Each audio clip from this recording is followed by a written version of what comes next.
Have you ever had a dream where one person turns into another person, or a person that you know acts completely different from how they usually act?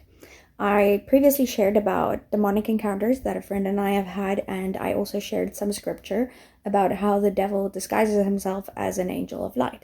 But I also kept investigating, and I found some other interesting scriptures that relate to this topic. Now, some of them have to do with angels.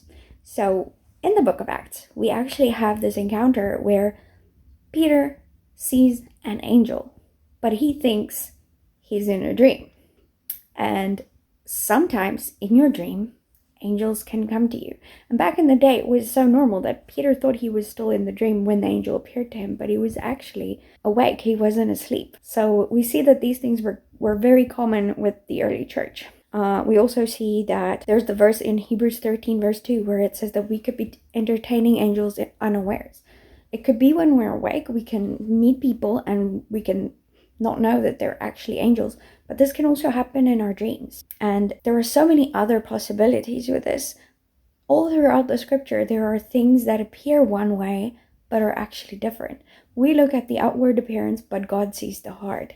And this applies to our waking life, but especially to the spirit realm, because in that world, there are very many spirits that can actually change their appearance.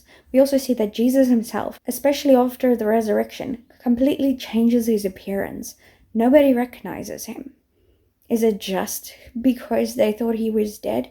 No. Mary thought he was a gardener. When he was on the road to Emmaus, he was with two of his disciples, two of his followers, and they also did not recognize him until he broke the bread. So there's a way for spirits to disguise themselves so that we do not recognize who they are. And they can come to us in our daily life, but they can also appear to us in our dreams.